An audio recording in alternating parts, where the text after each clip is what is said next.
નમસ્કાર મિત્રો, હું દેખાવમાં સ્માર્ટ અને દિલનો સાફ છોકરો છું.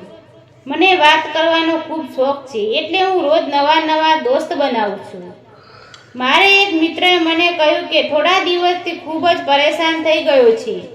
તેમની પત્ની છે 36 વર્ષની છે અને તે 2 બાળકો છે અને તે બંને અમારા શહેરમાં રહે છે. પહેલાં તો તેની જિંદગી ખૂબ જ ખુશીથી અને આનંદથી ચાલી રહી હતી, પરંતુ થોડા સમયથી તેની લાઈફની અંદર કોઈ આનંદ રહ્યો નથી અને બોરિંગ થઈ ગઈ છે. તેની પત્ની તેની સાથે પ્રેમથી વાત નથી કરતી. આ કારણે તેમની વચ્ચે તણાવ વધવા જાય છે. તેમનું એક કારણ એ પણ હતું કે તેમની પત્ની ખૂબ જ ફિલ્મો જુએ છે અને તે ફિલ્મોમાં જે રીતે હીરો હિરોઈન આનંદ કરે છે તે રીતે આનંદ કરવા માંગે છે. હું પણ કરી શકતો નથી, આથી તે કોઈ બીજા પાસે પોતાનું કાર્ય કરવામાં માંગે છે. જો આ વાત સમાજમાં ખબર પડશે તો મારી ઇજ્જત પૂરી થઈ જશે.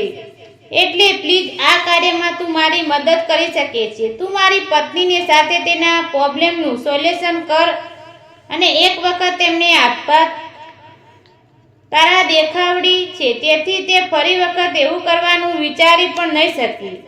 આટલું કહેતા તેમની આંખોમાંથી આંસુ આવી ગયા. મેં તેની પાસે તેની પત્નીનો ફોટો માંગ્યો, પણ તેણે મને ફોનમાં તેમની પત્નીનો ફોટો બતાવ્યો. તે ખૂબ જ સુંદર હતી. મેં અને મારા મિત્રએ મળીને પ્લાન બનાવ્યો. મેં તેમને કહ્યું કે શહેરની એક હોટલમાં 2 રૂમ બુક કરી દે. આપણે ત્યાં હોટલમાં મળીશું. બીજે દિવસે હું તેમની હોટલમાં મળવા માટે ગયો હતો. ભાભીએ સુંદર મજાનો પંજાબી ડ્રેસ પહેર્યો હતો અને ભાભી જીન્સ અને ટી-શર્ટ પહેરીને મારું સ્વાગત કર્યું. પછી અમે ત્રણેય ખૂબ જ વાતો કરી અને વાતાવરણ આનંદિત બનાવ્યું. અમે બંને થોડા નાસ્તા કર્યા. ભાભીએ 2 પેક લઈ લીધા અને હું 4 પેક પર પહોંચી ગયો હતો. ભાભીએ મેં કહ્યું કે તમે મને ખૂબ જ પસંદ છો, પણ હું તમારી સહમત વિના કંઈ પણ કરવા માંગતો નથી. તો ભાભીએ પોતાના પતિ સામે જોયું એટલે તે બોલ્યા કે તમે બંને વાતો કરો, હું બાજુના રૂમમાં આરામ કરવા જાઉં છું. આટલું કહી તો ઊભો થઈ ગયો અને બાજુના રૂમમાં જવા લાગ્યા. જતા કહેતા ગયા કે કોઈને આપણા કામની ખબર ના પડે. તો ભાભી કહેવા લાગ્યા કે મારા પતિની સમાજમાં ખૂબ જ આબરૂ છે, તમારે તેનું ધ્યાન રાખવું પડશે. કામ પ્રત્યે પછી આપણે એક અજાણ્યા વ્યક્તિ છીએ, એટલે મેં તમારું નામ પૂછ્યું નથી. મારો મતલબ ફક્ત તમે જ છો. પછી હું ભાભીના વખાણ કરવા લાગ્યા તો તે ખૂબ જ ખુશ થઈ ગયા અને મારી નજીક આવીને બેસી ગયા અને ખૂબ જ ઝંખનાથી મારી આંખોમાં જોવા લાગ્યા. અમે એકબીજાની આંખોમાં ખોવાઈ ગયા. તેણે મારા આખા હોઠને ખેંચી લીધા.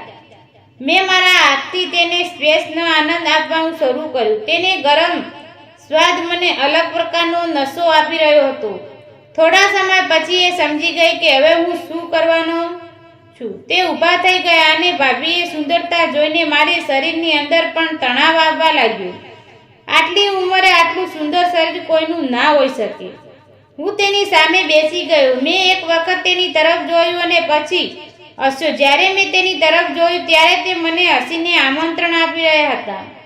તેની સુગંધ મને દૂરથી પણ અનુભવવાની હતી. હવે મેં મારો જાદુ બતાવવા શરૂ કર્યું. કહેવાય છે કે જીભની અંદર હાડકાં નથી હોતા, પણ તે ખૂબ જ તાકાતવર હોય છે. ભાભીએ મને ખૂબ જ પ્રેમથી ઊભો કર્યો. જેમ સાપ રાપડાની અંદર જાય તેવું દ્રશ્ય સર્જાઈ રહ્યું હતું. મારા શ્વાસ થોડી વાર માટે અટકી ગયા. કોઈ પણ વસ્તુનો નશો વધુ સમય જળવાઈ રહેતો નથી. હવે ભાભી પણ સંપૂર્ણપણે હવા થઈ ગયા. તે ઊભા થયા અને સોફા પર બેઠા. તેની હાલત જોઈને હું સમજી ગયો કે હવે સાચા કામનો સમય આવી ગયો છે. હું તેની પાસે ગયો. મેં મારી સ્પીડ હવે વધારી હતી. એટલામાં ખબર પડી કે ભાઈ રૂમમાં આવ્યા છે. અમે દરવાજો લોક કરવાનું ભૂલી ગયા હતા અને તે બધું જોઈ રહ્યા હતા. હું થોડી વાર માટે અટકી ગયો. ભાભીએ ભાઈ તરફ જોયું તો તેણે હસીને કહ્યું કે જે થાય છે તે થવા દો, મને કંઈ વાંધો નથી. ભાઈ પણ અમારી સાથે હવે રમત રમવા માટે તૈયાર હતા. ભાઈએ પણ રમત રમતા જોઈ ભાભીને પણ ખૂબ જ આનંદ થઈ ગયો અને આખો રૂમ અમારા અવાજથી ગુંજી રહ્યો હતો. હવે રમત પૂરી થવાની હતી. હતી. મેં ભાભીને પૂછ્યું કે ભાભી તમને મારી કંપની કેવી લાગી? તેણે જવાબ આપ્યો કે આજનો દિવસ હું ક્યારે પણ નહીં ભૂલી. આજે મને પણ એવું લાગતું હતું કે હું સ્વર્ગની અંદર વિહાર કરી રહી હતી. હવે તેમણે મને વિદાય આપી. હું મારા ક્ષણો તરફ જવા લાગ્યો. ખરેખર દુનિયાની અંદર આવા પણ માણસો હોય છે.